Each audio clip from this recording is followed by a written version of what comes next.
Krishna, dear devotees.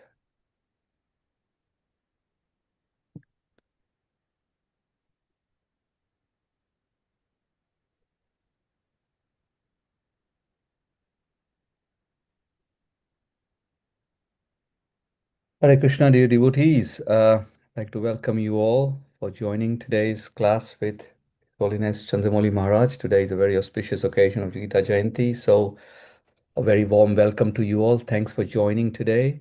My humble obeisances to you all. All glories to Srila Prabhupada. Hare Krishna Maharaj, my humble obeisances to you. All glories to Srila Prabhupada. I hope Prabhupada ki jai. So Maharaj, today, is there a particular verse that you would like to me to share? Um, no, I'm going to read a little bit from the Gita and then I'll connect with a verse a little bit later. Okay, thank you, Maharaj. Okay, we're a little early, aren't we? Wow. Are we on time? Are we We are on on? time, Maharaj. 12. What Yeah. is the exact time? I think it's still 1 minute to go, right? Uh, it's showing 12 on mine, but yeah, we can wait, Maharaj. Fine. Let me see what it says on mine.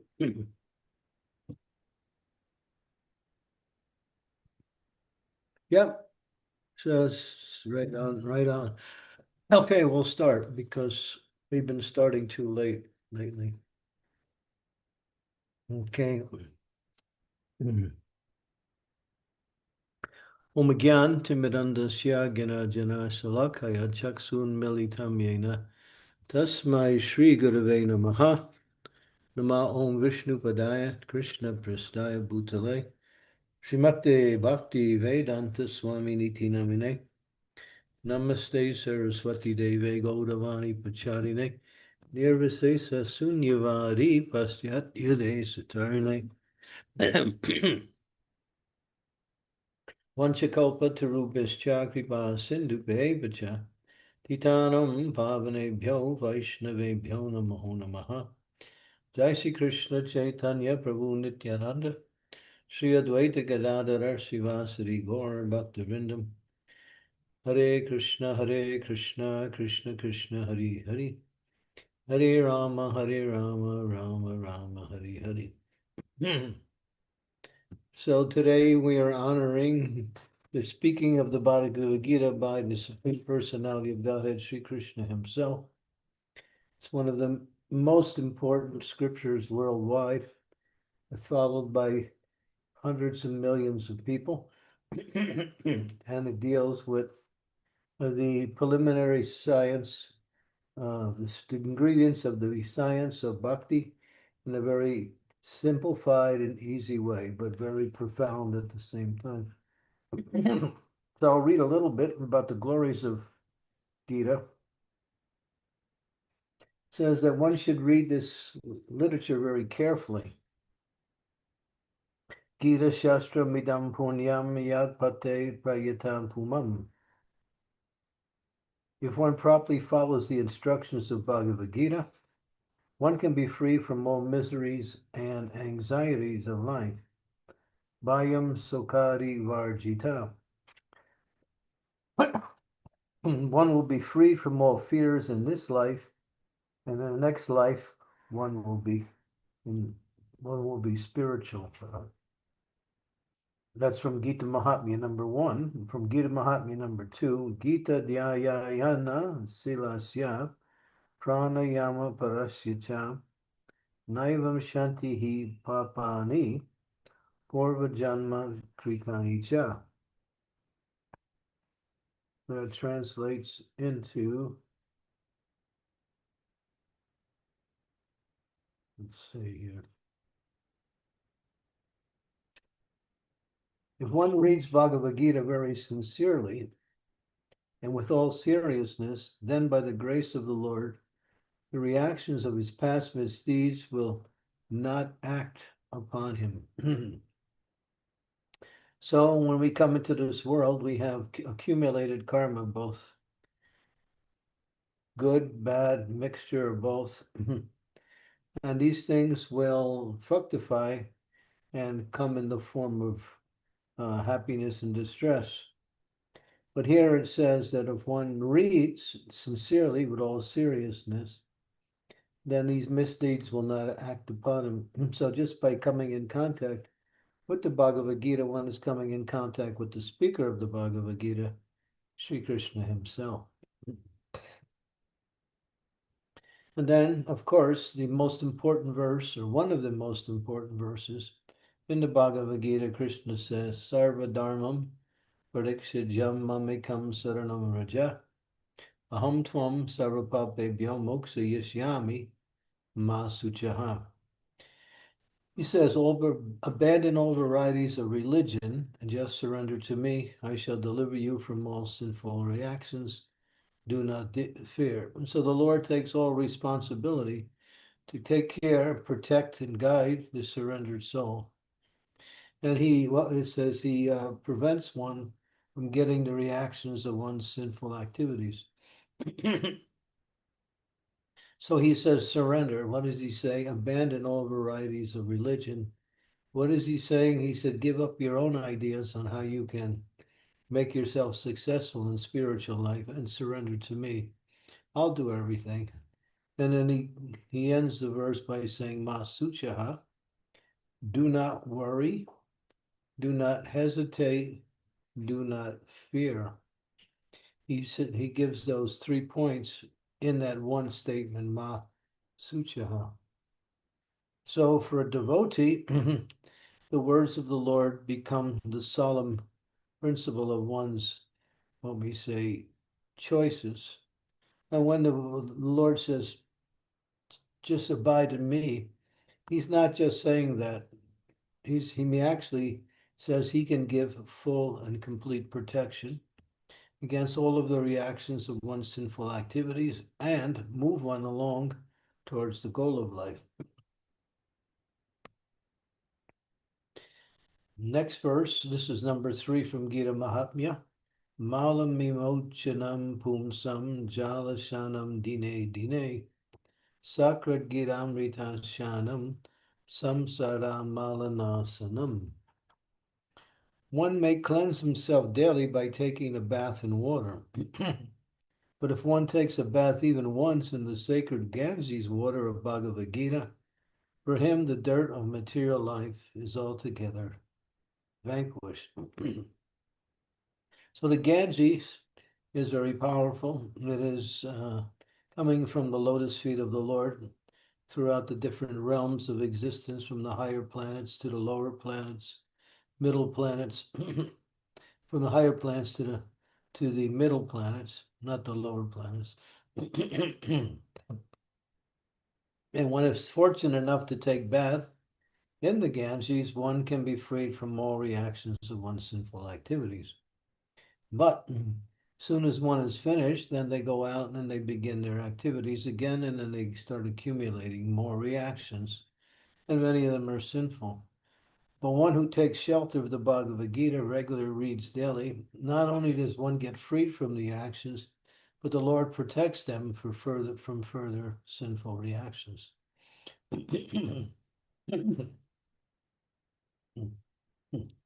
Okay.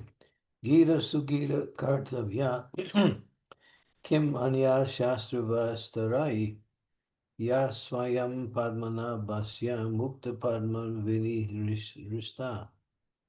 Because Bhagavad Gita is spoken by the Supreme Personality of Godhead, one need not read any other Vedic literature. One need only attentively and regularly hear and read Bhagavad Gita.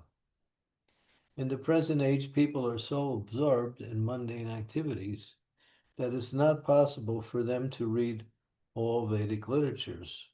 But this is not necessary. This one book, Bhagavad Gita, will suffice because it is the essence of all Vedic literatures, and especially because it's spoken by the Supreme Personality of Godhead Himself. It is good. It is actually the Vedas personified. Bhartam Amrita Sasvaswam Vishnu Vaktra Vinishritam Gita Gangodakam Pidva Purna Janma Navidyate. One who drinks the water of the Ganga attains salvation. So what to speak one who drinks the nectar of Bhagavad Gita? Bhagavad Gita is the essential nectar of the Mahabharata, and it is spoken by Lord Krishna, who is the original Vishnu. Bhagavad Gita comes from the mouth of the Supreme Personality of Godhead, and the Ganges is said to emanate from the lotus feet of the Lord. Of course, there is no difference between the mouth and the feet of the Supreme Lord, but from an impartial study, we can appreciate that Bhagavad Gita is even more important than the waters of the Ganga. Sarvapanishado Gavo Dogda Gopala Nandana Partha Vatsya Sudhir Bhokta Dugdam Gamri Gitamrita Mahat. This Gita Upanishads, Bhagavad Gita, is the essence of all the Upanishads. Just like a cow, and Lord Krishna, who is famous as a cowherd boy, is milking the cow. Arjuna is just like the calf, and learned scholars and pure devotees are to drink the nectarian milk of Bhagavad Gita. We know that milk is one of the not one, but is the most nutritious of all foods. Milk contains all six tastes within one, and milk, and it's the most nourishing. It gives energy to the brain tissues, which can help one understand higher philosophical teachings. Milk is pure. We call milk liquid religiosity. It is the best of all foods, especially when it comes from the cows that are protected and not about to be sent out for killing. Then that milk is pure transcendental ambrosio. Ekam Shastram Deva Putram Gitam, Eko Deva Devaka Putram Eva. Ekam Shastram Deva Putram Gitam, Eko Deva Deva Putram Eva. Eko Mantras Tasya Namani Yani, Karma Pyakam Tasya Devasya Seva. This is Gita Mahatmya number 7. In the present day, people are very much eager to have one scripture, one God, one religion, and one occupation. Therefore, ekam shastram devak putram gitam, let there be one scripture only, one common scripture for the whole world. Bhagavad Gita. Eko devo devaki putrameva, let there be one God for the whole world. Shri Krishna. Eko mantras tasya namami, and one hymn, one mantra, one prayer. What is that? The chanting of Hare Krishna, Krishna Krishna, Hare Hare, Hare Rama, Rama Rama, Hare Hare. Karmya ekam tasya devasya seva. Let there be only one work, the service of the Supreme Personality of Godhead. So here is the conclusion here. The final verse sums everything up. One scripture, one God, one chant, one mantra, one occupation, all centered around Supreme Personality of Godhead and devotion. So Bhagavad Gita is Krishna in personified. He's speaking the essence of the process of how he can be attained through the process of seva. And Bhagavad Gita consists of 700 verses, 18 chapters. These 18 chapters are understood in categories. For instance, the first six chapters speak about karma yoga. The second 6 chapters speak about bhakti yoga. The third 6 chapters speak on jnana yoga. So there is an emphasis in different areas of the Gita on three different yogas.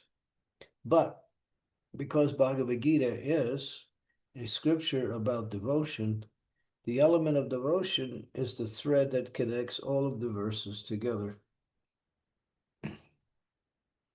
So although we read about statements that regard to karma and gyan, still bhakti is there. And bhakti is there in the essence of the Gita, which are the section. Just like if you have a sandwich, you have two pieces of bread on the outside, one on the top, one on the bottom.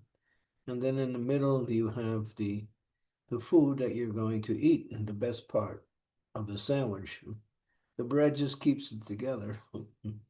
So in the same way, the essence of Bhagavad Gita is is the middle section, those verses from 7 to 12. Those chapters, there's especially chapter number 9, where Krishna talks about confidential knowledge. Chapter number 10, where is the essence of Bhagavad Gita is summarized in 4 verses. I'm sorry, let me see. Aham sarvasya prabhavo mata savam pavartante iti matva vijante man buddha bhavam samanvitaha. Krishna establishes him as the source of all existence, both material and spiritual. And after doing so, he says those who are actually intelligent and who understand this principle will actually become my devotee. And then Vachtitatma Kata Pranam Bodhyantas Parasparam Katyantas Chamam Nityan Tushyanti Cha Ramanti Cha. He says the thoughts of my devotees dwell in me, their lives are surrendered unto me. And what do? They talk about me, they discuss about me. They find happiness in talking about me. They find spiritual nourishment, and then they're very much enlightened about it, and they enjoy conversing about me. And Krishna says, Satatam Tesham Satata Yuktanam Bhajitam Pratipurvakam Dadami Buddham Yogam Tam Yenam Amupiyam.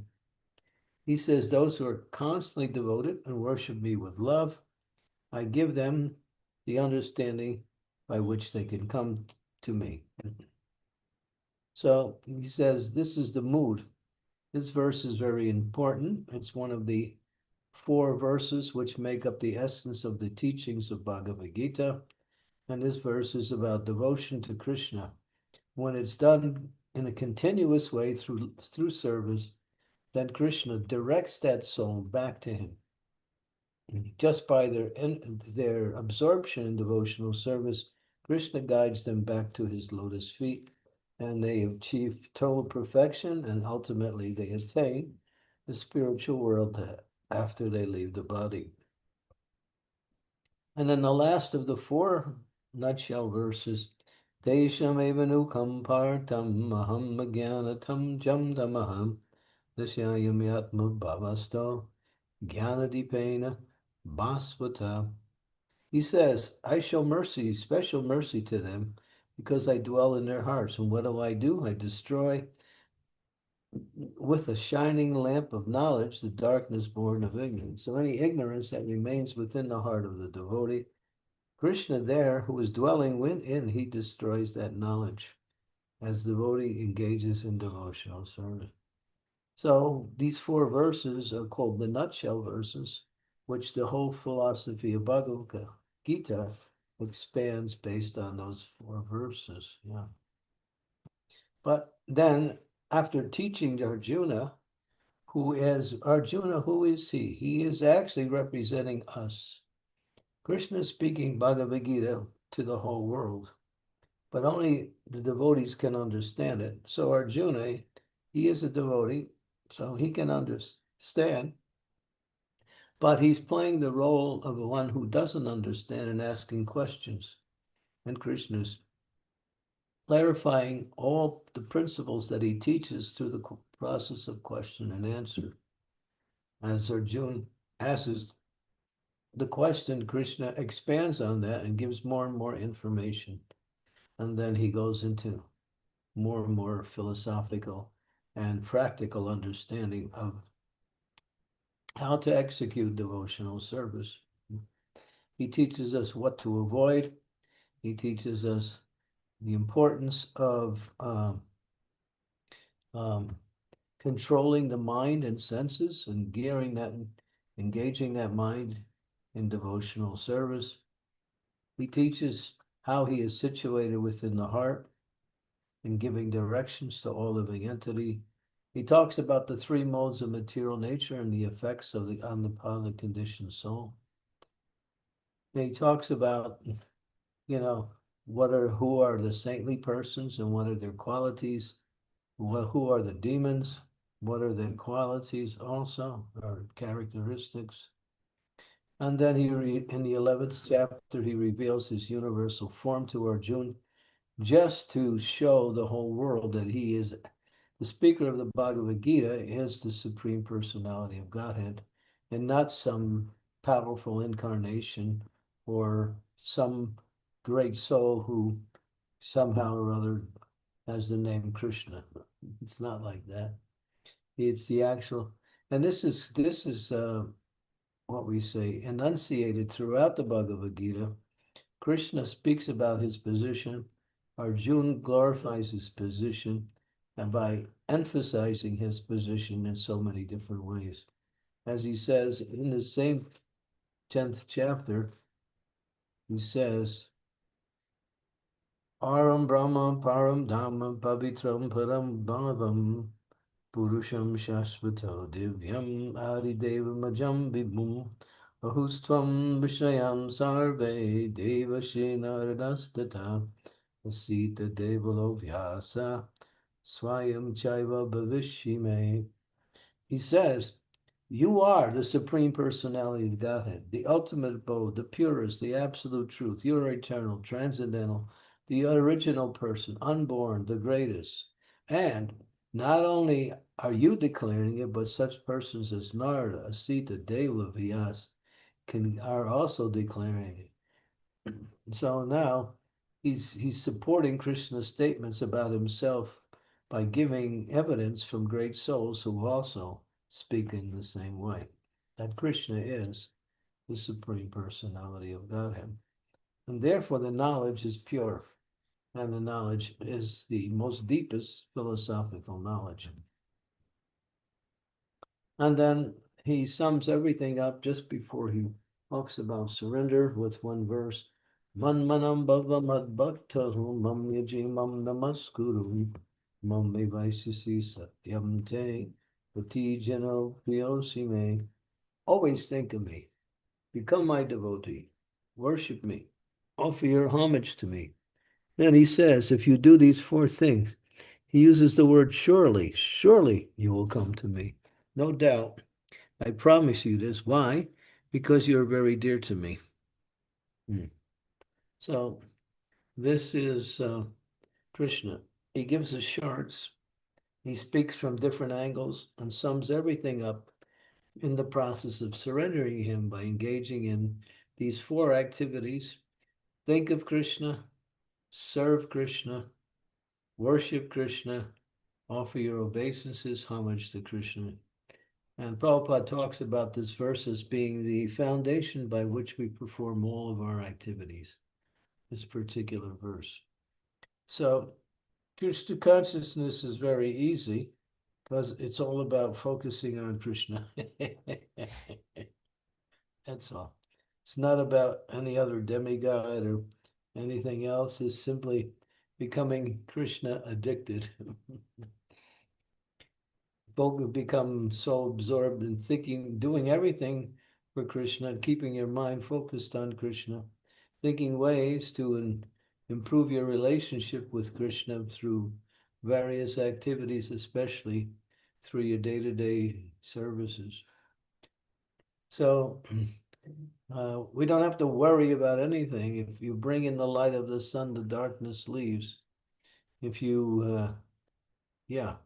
So once the light of the sun is there, then the clouds disappear, the fog is destroyed, and all of the darkness and all of the thieves and rogues and the ghostly creatures, they flee in fear. As soon as the light of the sun, so you bring Krishna into your life, then everything becomes auspicious and your life is happy. So that is Bhagavad Gita's teaching that science in a very systematic way.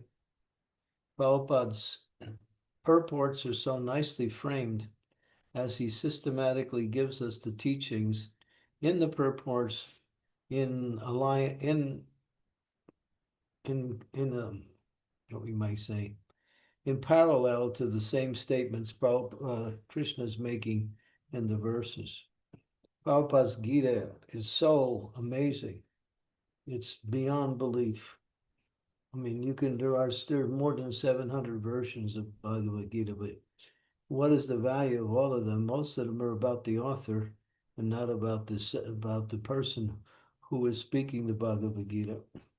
Therefore, they don't have much potency or any potency. If they give any credence to Krishna, they talk about Krishna in different ways that puts him not as the supreme absolute truth, but as someone who is powerful or maybe some incarnation. But Krishna he is the source of all incarnations. He is Adi Purush. He is Adi, he is the beginning of all existence, the end of all existence, and the purpose of all existence also.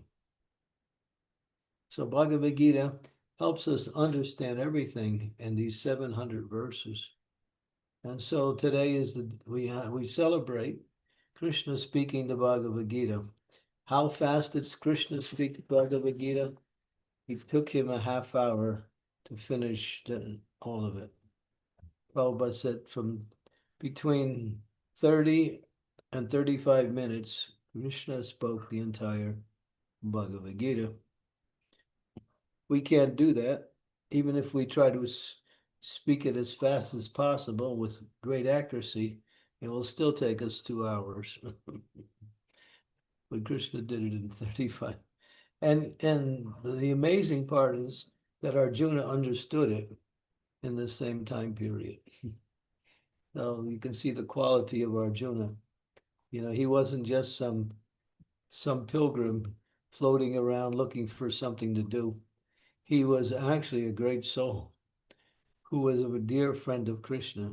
So when Krishna wanted to disseminate this knowledge, he didn't just choose some poverty-stricken a person. He chose the most qualified person to be the source of that same knowledge, because he knew that Arjuna would ask the questions that were relevant to not only himself, but beneficial for everyone. So Bhagavad Gita is for us.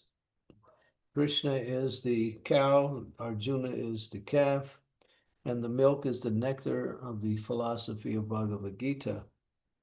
And if we drink that nectar, we will also attain immortality. It's sweet, and the thing is, it's unlimited also.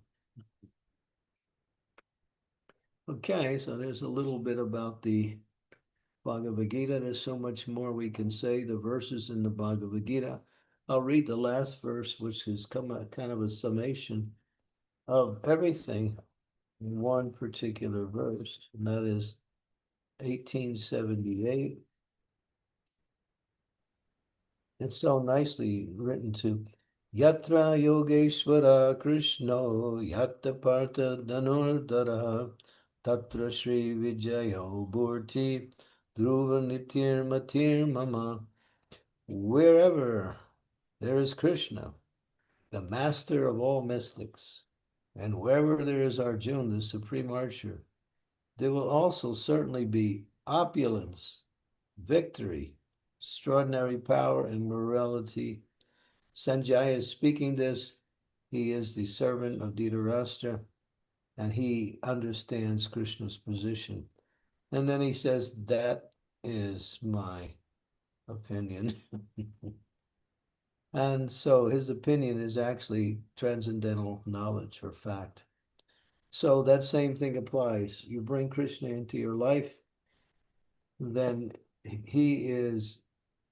when he is in your life, then everything becomes wonderful. Not just Krishna, but Krishna's pure devotee, the spiritual master, both. And then you have opulence. There's never a shortage of anything. Victory, one will never be impeded in anything they try to do. Extraordinary power, Krishna is the source of everything. He is the most powerful. Therefore, all power is coming from him. And morality, which is the basis of the principles of spirituality. All that is there in Bhagavad Gita, and it's there in Krishna as the supreme master of all mystics. Mystic means he can make things happen that are beyond the range of the material energy. Okay, Hare Krishna, Srila Prabhupada, Ki Jai, Prabhupada's Gita, Ki Jai. Thank you, Maharaj, for that wonderful summary on this most auspicious day. So, dear devotees, a humble request, if you can turn on your cameras, if you can, to make the session more interactive, personal, that would be helpful. And also, you can ask a question by raising your hands or putting your questions in the chat window if you're not able to do so, and I can read your questions on your behalf. I'm sure you have some interesting questions, realizations, so please fire ahead.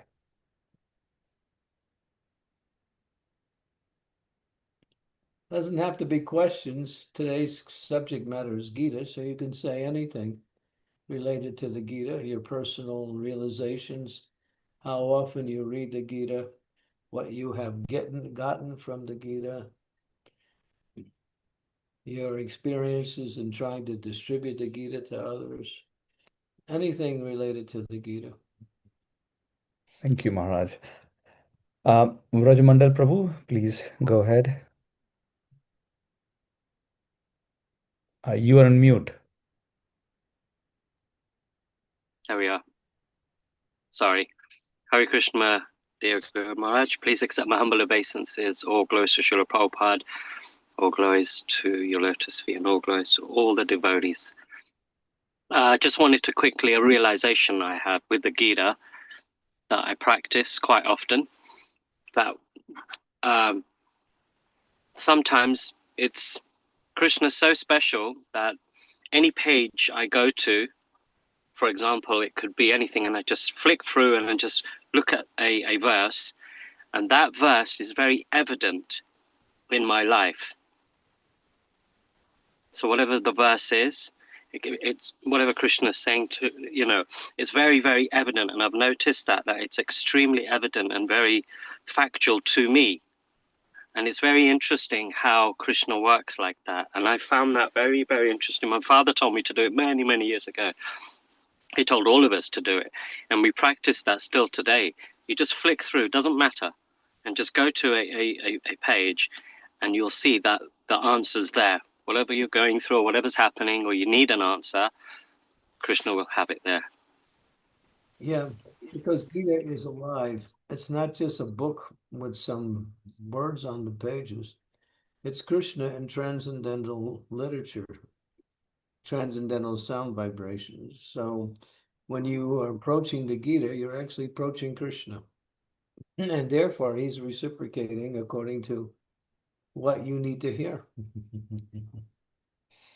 We have this program out of London called Think Gita with Raj Mukund and Swayam Bhagavan Maharaj and others. And the programs they go to different gatherings with people, and they approach the people and say, they speak a little bit about Gita, and they say, all right, ask a question about anything, and then randomly open the page, and it's amazing. Each time they do that, they get the answer to their question. So it not only works with the devotees, but it's a general Krishna's reciprocating. That's amazing. What is it called, Guru Maharaj? It's called Gita. Think Gita. Think Gita. Okay. It's actually becoming very popular around the UK. Think Gita. I'll make a point of that, actually, a reference. just wanted to quickly also add one of my favorite verses, my recent favorite verses, 5:10, is it? Chapter 5, text 10. Just trying to look for it now, Guru Maharaj. And yeah, it came to my attention quite recently, and then I noticed it kept coming up. This particular verse in my readings or my search kept coming up, and I was like, oh, that's interesting. Yeah, chapter 5, text 10. And I just Chapter 5, text 10. Okay. Let's see what we have here. Chapter 5, text 10. I'm not familiar with that verse. I know 7, I know 12, but not 10. Not 10. Let's see. Brahman adya karmani sangha tvakta karotiya tena supapena parupatram ivambasa. One who performs his duty without attachment, surrendering the results unto the Supreme Lord, is unaffected by sinful action, as the lotus leaf is untouched by water. That's it, right? Yes, Guru Maharaj. I really liked that one, and it keeps coming up. It came up like at least 4 times when I was just flicking through, and I was like, okay, again. So I was wondering, I was like, maybe Krishna's trying to tell me something. Not And then it trying. came up. It just kept coming up. So I highlighted it, and now I've memorized it in my head. Yeah, and also try to make it happen. Yes, Guru Maharaj. Maybe he keeps telling you because you still got to work on it. I think so. I believe so, Guru Maharaj. I think I asked about this question not so long ago, actually. I might have, just because it kept coming up. I believe I asked you about it, but yes. Anyway, thank you so much, Guru Maharaj. Becoming unattached to the results of our activity. Mm. Thank you, Prabhuji.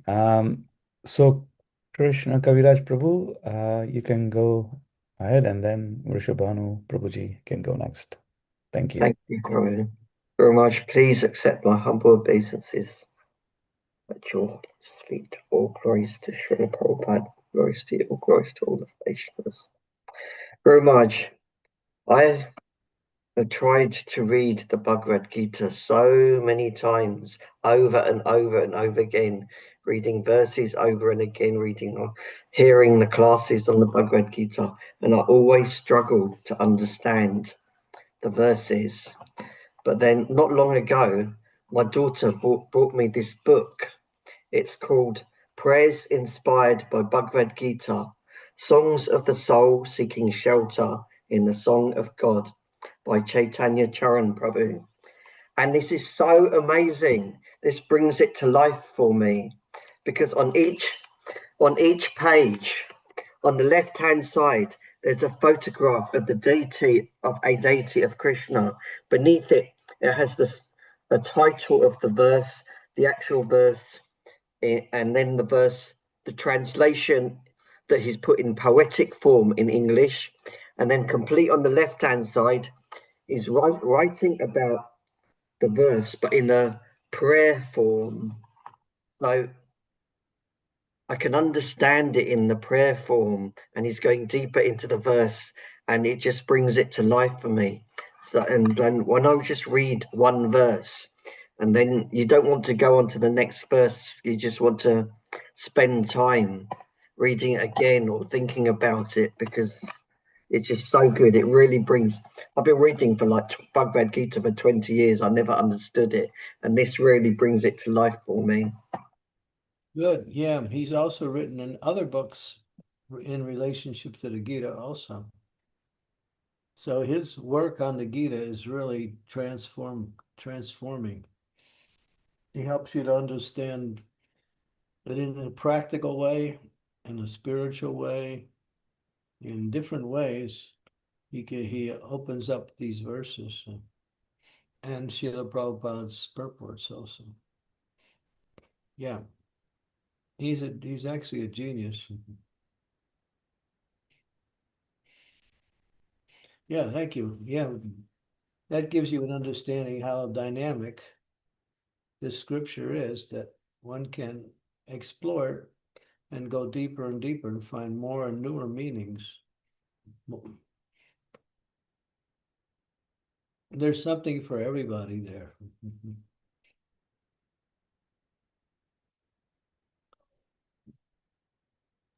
Great, nice to hear it. Can you hold up that book again, just to see the cover? And it's called what? What's the title? You're on mute right now. Guru Maharaj, prayers inspired by Bhagavad Gita. Prayers inspired by Bible. Okay, good.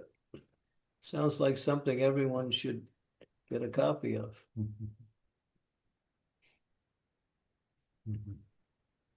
He's done another one, Bhagavad Gita for daily use. Also, that is also very interesting. Okay. Thank you. Maharaj, there's a question in the chat window from Rishabh Prabhu. He has to go for Sankirtan, so I'll ask his question, if you don't mind. So the question is, how to understand statement that if one only, sorry, how to understand the statement that if one only takes bath in the nectar of Bhagavad Gita, no sinful reactions will act upon that person. It must be true for sure, but it is not visible for beginners like myself. Well, maybe you're not haven't taken the full bath yet. You're just sticking your toe in the water, and so take the full bath and then you'll understand more. That means get absorbed in reading Bhagavad Gita. We can skim through what is being presented in the form of philosophy and knowledge, but we can read and think and reflect and see how what it's trying to say and how it becomes meaningful to us. So it's just like it says, there's an ocean and there are many fish in the ocean, but the big fish go all the way down to the bottom of the ocean. You never even see the big fish. They stay on the bottom, they stay deep. The smaller fish come to the top, and many times those smaller fish get caught by the fishermen or by other fish. But the big fish, they go deep.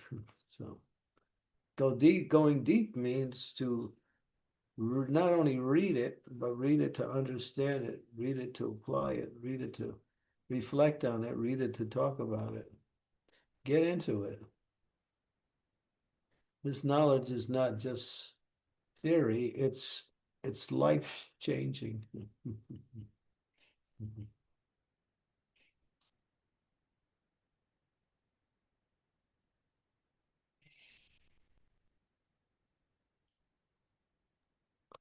Hey, Okay. thank you, Maharaj. So, Vrishabhanu, Prabhuji, and Kirtita Mataji, you can go ahead and ask your question. Hare Krishna, Guru Maharaj, please accept our humble obeisances, Dandvat Pranams.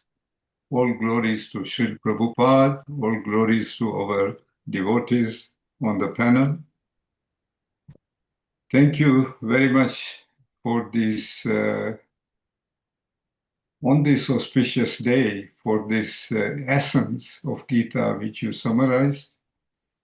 I agree with Krishna Kaviraj Das that it's one book which is difficult to understand, but you have to dive deeper, as Guru Maharaj said. We have been fortunate, which I would like to share with our group here.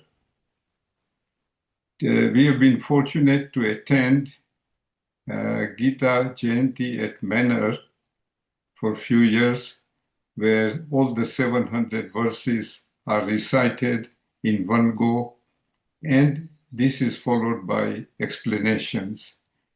So even though having that experience, still there is still a lot more to learn. And as Guru Maharaj said, to understand and also to live Gita or live by Gita. On one of our retreats, we have been to Kurukshetra. There is an exact spot where Krishna narrated the verses to Arjun. There is a proper spot and monument, and also a bed of arrows on which Bhishma Pitta is lying.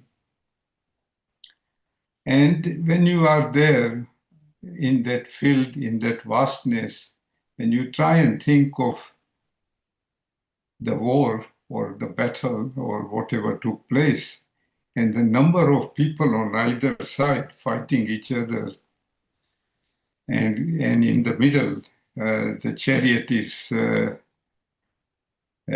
taken by Krishna for Arjun, and the reciting of 700 verses, which, as Guru Maharaj said, we all benefited from.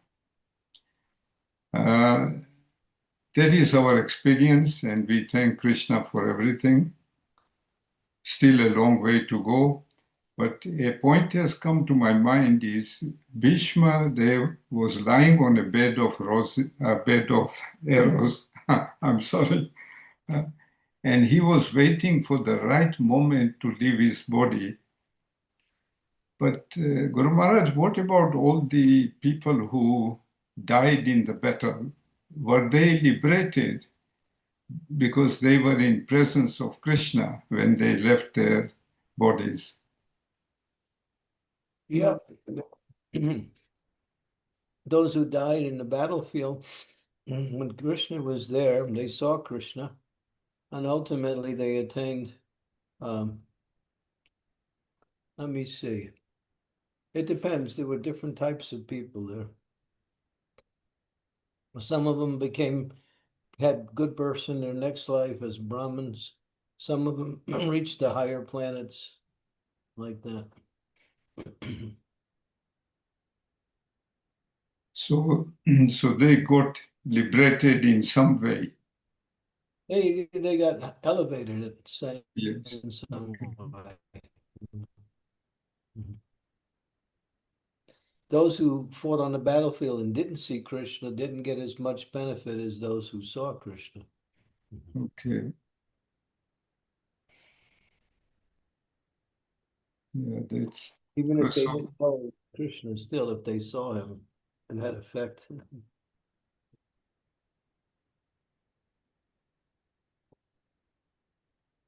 You okay? Thank you. Thank you. Thank you. Question? We have a question here. We have one devotee here. Thank you, Guru Maharaj. Thank you, you. Prabhuji. Nice point.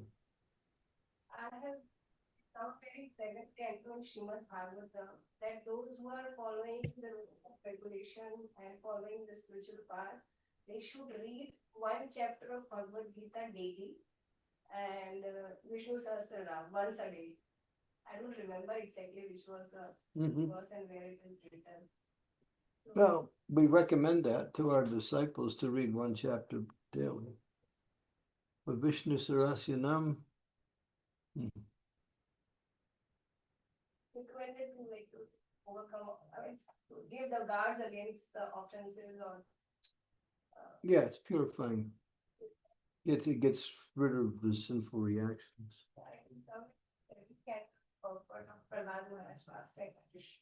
And afterwards we started the group.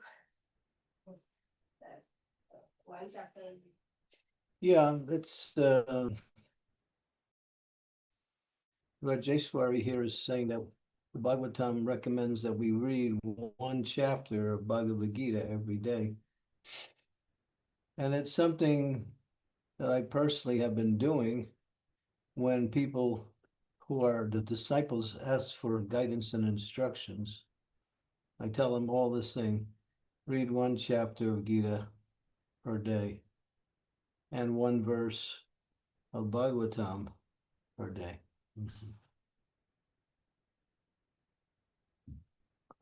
So it's a nice exercise. You're bathing in the ocean of the nectar of devotion.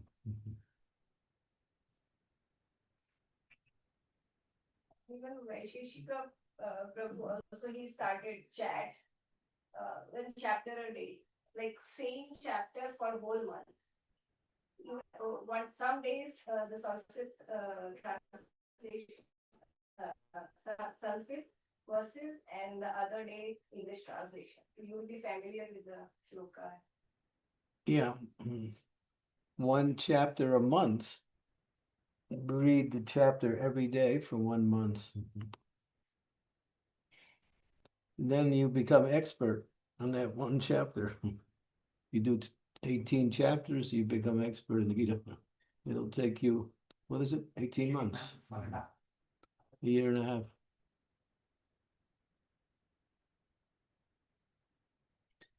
Yeah, we have so much to read. So, but this reading works in such a way, it takes us out of our situation of struggle in this material world and situates us nicely in service to the Lord, freedom from anxiety, freedom from hankering and lamenting after material activities, which is only the cause of suffering anyway. When we hanker for something, we don't get it, and we lament because we didn't get it, or even if we get it, we lament because it doesn't give us what we expected. And so that is the way of the material world, to keep you in that mood of hankering, lamenting. Sometimes we use the analogy, it's like a football field. 2 teams are throwing the ball back and forth, and sometimes it's on one end of the field and sometimes it's on the other end. So we lament, and then we hanker more, and then lamentation follows that. So yeah. So to get free from that, just fix your mind on something that is above the 3 modes of material nature, that is Krishna and his service. And then you become happy. Devotional service is susukam kartamavyayam. There's a nice verse from the 9th chapter, verse number 2 in the 9th chapter, which says, he's speaking about the knowledge of Gita.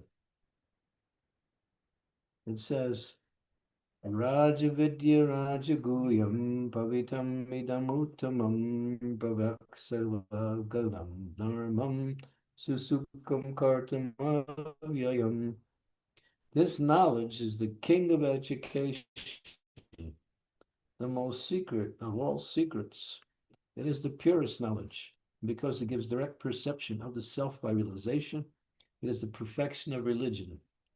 It is everlasting and it is joyfully performed, susukam, joyfully performed. So Krishna describes this, it's the best form of education. It's pure. It gives knowledge of yourself by realization. You understand yourself as being different from this body, as Krishna explains in the very beginning of this narration, the difference between the body and the soul, the difference between the person and the body they inhabit. And this knowledge is the secret of all secrets. That means only the devotees can understand it, because it's given everywhere to everyone, but the non-devotees can never understand it because they don't have the adhikari, the qualifications. They're using intellectual abilities to understand this, but with this knowledge is beyond the intelligence, beyond the mind. It is the nature of the soul's relationship with the Supreme.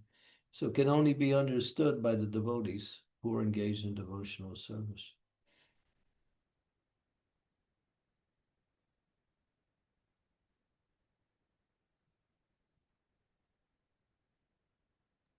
Thank you, Maharaj.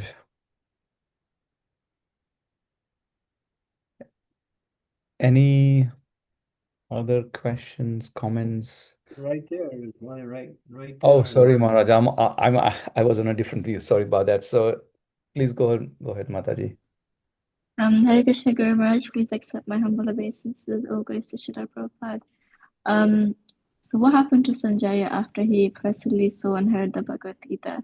Did he take up devotional service? Sanjay. He remained as a servant of Dhritarashtra. And that you'll see that also in the daily narrations we're talking about Vidura in the third canto of Srimad Bhagavatam. So he was a personal servant of Dhritarashtra. Because Dhritarashtra was blind. So in order to facilitate what he needed, he had that personal servant, Sanjay. But Sanjay was a mystic. He could see things outside of the range of vision. He could see things that were happening in different places by his transcendental knowledge. They say he had television vision. And you'll hear about it in that if you stay with our classes every day on the Bhagavatam, his name comes up as being, he continued to serve Dhritarashtra throughout his whole life until Dhritarashtra and Gandhari both left the house to attain liberation.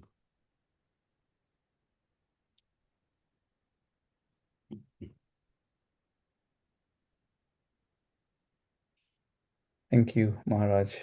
Yeah. Krishna Kaviraj, Prabhuji, please go ahead. Thank you very much. So on this day, many devotee groups are celebrating today or marking today in their own different ways. Many are having all sorts of different kinds of reading sessions or preaching sessions. Some are out distributing Bhagavad Gitas, some are out in their homes trying to call rounds, trying to distribute Bhagavad Gitas on the phone. Is there any idea or any recommendation, or should we do any of these things? Yeah, do them all. Choose the one that is most practical for you to get involved in and go for it. Thank you, Maharaj. Call up your friends and say, listen, today is Gita Jayanti, the day that Krishna spoke the most important Shastra. Therefore, today, anyone who gets a copy of the Gita will get extra special mercy from Krishna. This day is very unique. You will not get the same benefit buying the Gita on another day, but if you buy it on this day, then because it is blessed with extra blessings and mercy on this day, then you will attain many of the benefits spoken in the Bhagavad Gita, such as freedom from anxiety, detachment from all worldly activities. Don't say that because they might scare them on that one. And then you'll actually experience surreal and lasting happiness. Thank you, Maharaj. Raj Bandala is really laughing hard because he knows how people are. They want the benefits without doing anything. So you tell them you don't have to do anything, just buy the Gita. That's all. And then read it also, of course. I might use that line when I'm out distributing later. Yeah. So get in action. It's very early there. It's only 1 o'clock in the afternoon now. You still got the whole day to go.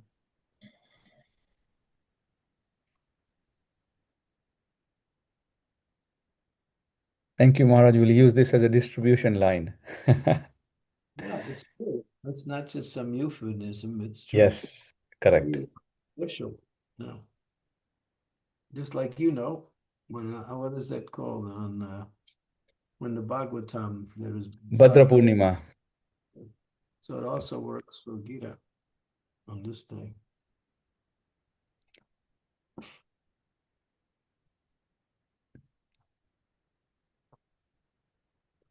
Raj, is it okay if I share one very brief Sankirtan story from this weekend of Bhagavad Gita? Please. We so some of the one devotee in central London met a guy from Pakistan. He is very good at he's a good orator. He can speak nicely, so he's been selling cookies for many years. So he's a cookie salesman. He sells cookies. A devotee gave him a Bhagavad Gita, explained him how this is of the importance, and somehow that resonated him very much because somehow he was looking for these deeply. He took the Bhagavad Gita, and then a few hours later, he was at the Soho temple downstairs distributing himself Bhagavad Gita. So it was a very, very transformative story how Bhagavad Gita just touched this person, and he's now using that oratory skill sets to distribute Bhagavad Gita. He went from sweet cookies to some sweet philosophy. From sweet to sweeter.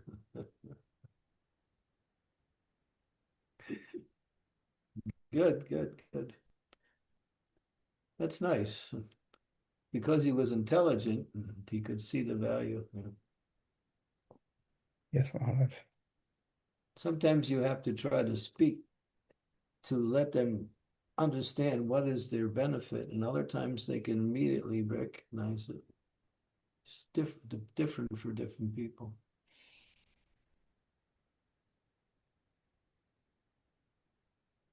So, Maharaj, I've been asked to just remind the forum that we are just touching the hour, but we've got one question from Rajesh Prabhu. We can take it. So he's saying, Hare Krishna Guru Maharaj, please accept my humble obeisances. All glories to Srila Prabhupada, all glories to you. I would appreciate better understanding of the verse 418, action in inaction and inaction in action. So the verse is, so it's a 418, Maharaj. And the verse is, one who sees inaction in action and action in inaction is an intelligent man, and he is in the transcendental position, although engaged in all sorts of activities. This is from Brajahari Prabhu. So, inaction is devotional service.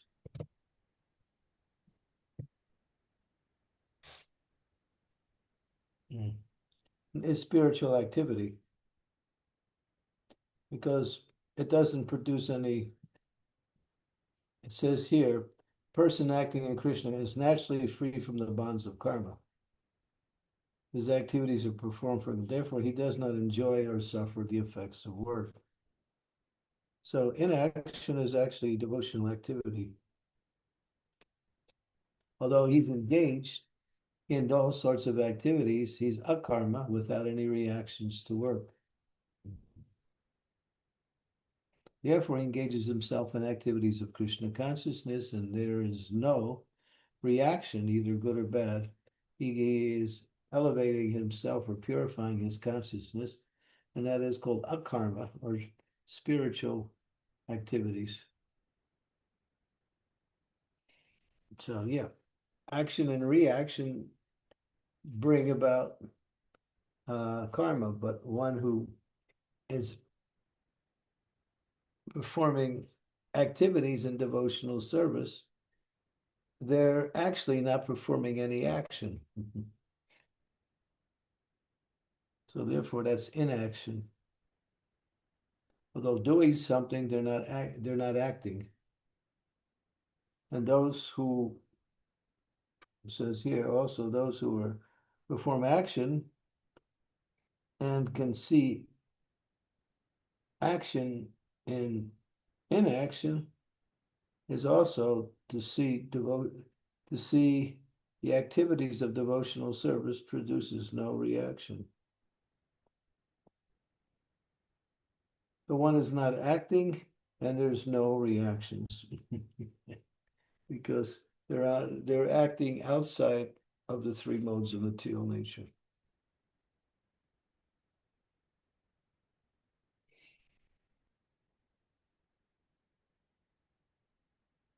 Is that okay, Brajhari?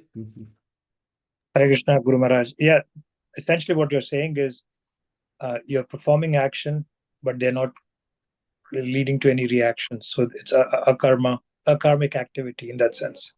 Well, in action, yeah. Yeah. Yeah, that's it. That's helpful. Thank you. Yeah, if you read the purport, it's pretty much the explanation. Yep. Thank you, Prabhuji. We have a question from Sridevi Mataji. Please go ahead. Do you have to go soon?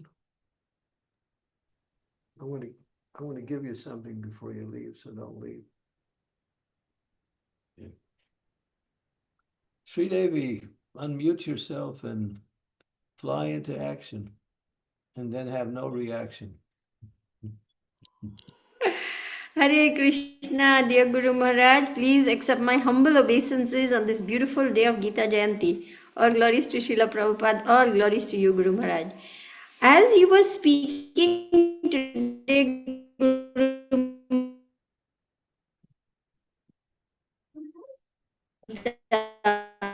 I could not help but think Father.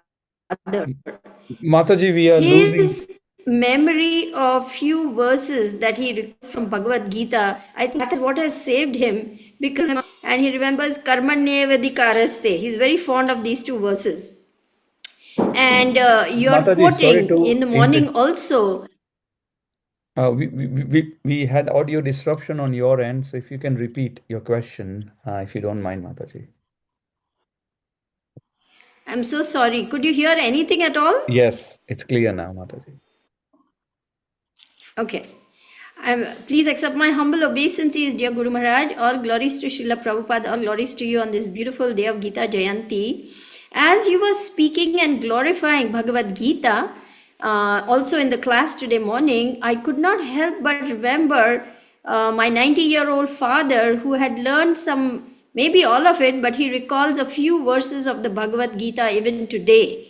And according to me, that's what has probably saved him from complete materialism, completely, giving himself over to earning money and etc.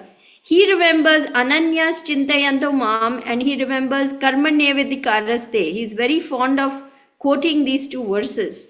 And today morning you said that taking a bath in the Ganga can purify one of all sins, and then people do that, but then they go on with their activities.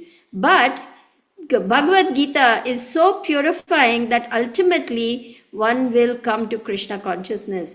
So to me, it seems as though his whatever little bit of worship he did of Gita by remembering, because Krishna says, one who hears this worships me with his intelligence, that has saved him and somehow now made him favorable to bhakti. Thank you so much. Yeah, teach him some more verses. Like Manmana Baba Mad Bhakta, that one. Yes, Guru Maharaj, I will today itself. Thank you. His interpretation will be, always think of me in the form of money. Work hard for my expansion of my energy called money, which is not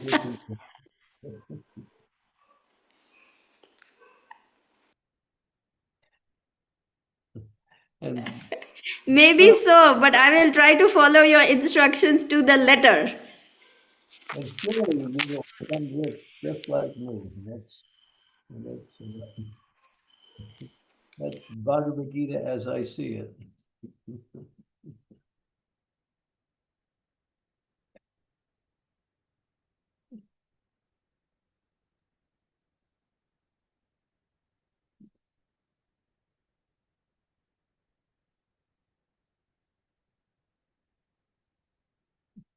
Okay, we have another question on the floor here from our peanut gallery here. Maybe cashew gallery, I don't know. So Raghu has a question. As I want to share that by your mercy, the Sky devotees have distributed more than 2,500 books just today, and they are still on Sankirtan. So he's giving a little bit of interesting news that the devotees here in Ujjain so far have distributed 2,500 Bhagavad Gitas just today.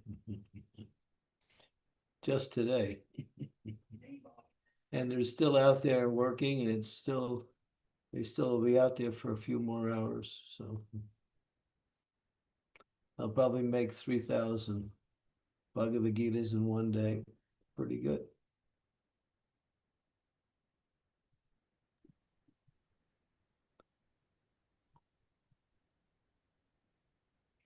Good news. Okay, Dinanath, should we wrap it up, or do you want to continue? I have to leave, but if there are any questions, discussions, then Satyabhama Mataji has kindly agreed to take on the host. So if there's any further discussions we want to There have. seem to be any more questions, so. Okay. Okay, so let's wrap it up, and tomorrow's Tuesday, and so tomorrow's Chaitanya Charitamrita class. Thank you all. Please take the opportunity today and read the Bhagavad Gita. Some temples, or many temples, probably mostly all temples, are going to be doing the reading of the entire Gita. If those of you are still early in the morning, you can still attend those things. And sometimes they do it in the evening, sometimes during the day. Thank you, Maharaj. I'll conclude the class, Maharaj. Thank you. वाञ्छाकल्पतरुभ्यश्च कृपासिन्धुभ्य एव च पतितानां पावनेभ्यो वैष्णवेभ्यो नमो नमः। समवेत भक्तवृंद की जय। जय Prabhupada की ki जय, jai. श्री प्रभुपाद की जय। Gita Thank you so Jayanti much, की Prabhupada. जय। Jai. Jai Hare Maharaj. Krishna.